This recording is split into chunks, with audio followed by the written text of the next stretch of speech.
அஸ்ஸலாமு அலைக்கும் வரஹ்மத்துல்லாஹி பரகாத்துஹு. பிஸ்மில்லாஹிர் ரஹ்மானிர் ரஹீம். அன்பான சகோதர சகோதரிகளே, எல்லாம் வல்ல அல்லாஹ்வின் நல்லடியார்களே, இன்று நாம் காண இருக்கும் தலைப்பு தவறுகளை ஒப்புக்கொள்வோம்.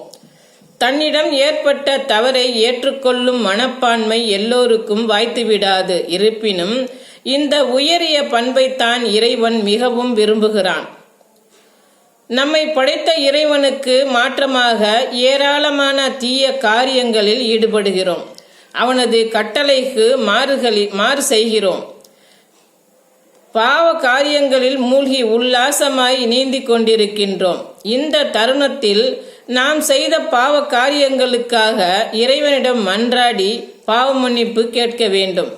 இறைவா, என்னை மன்னித்து விடு என்ற ஒற்றை வரியில் நாம் மன்னிப்பு கேட்பதை விடவும், இறைவா, இத்தனை குற்றங்களை செய்த அற்பன் இந்த அடிமை என்பதாக செய்த தவறுகளை ஒப்புக்கொண்டு மன்னிப்பு கேட்க வேண்டும். தன் முன்னிலையில் இவ்வாறு தவறுகளை ஒப்புக்கொள்வதை இறைவன் மிகவும் விரும்புகிறான்.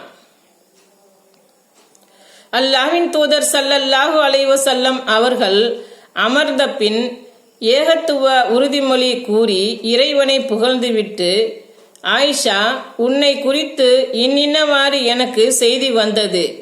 நீ நிரபராதியாக இருந்தால் அல்லாஹ் விரைவில் உன்னை குற்றமற்றவள் என்று வஹ்யின் மூலம் அறிவித்து விடுவான். ஒரு கால் நீ குற்றமேதும் செய்திருந்தால் அல்லாஹ்விடம் பாவ மன்னிப்பு கோரி அவன் பக்கம் திரும்பிவிடு. ஏனெனில் அடியான் தனது பாவத்தை ஒப்புக்கொண்டு மனம் திருந்தி பாவ மன்னிப்பு கோரினால் அவனது கோரிக்கையை ஏற்று அவனை அல்லாஹ் மன்னிக்கின்றான் என்று சொன்னார்கள். அறிவிப்பவர் ஆயிஷா ரலியல்லாஹு அன்ஹு. நூல் முஸ்லிம் 3349.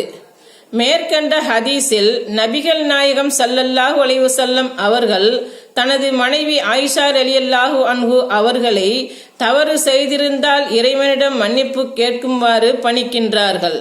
ஒரு அடியான் இறைவனிடம் மன்னிப்பு கேட்டால் அதை தவறாது மன்னிப்பான் என்று கூறாமல், தவறை ஒப்புக்கொண்டு மன்னிப்பு கேட்டால் அதை தவறாமல் மன்னிப்பான் என்று விளக்கம் அளிக்கிறார்கள்.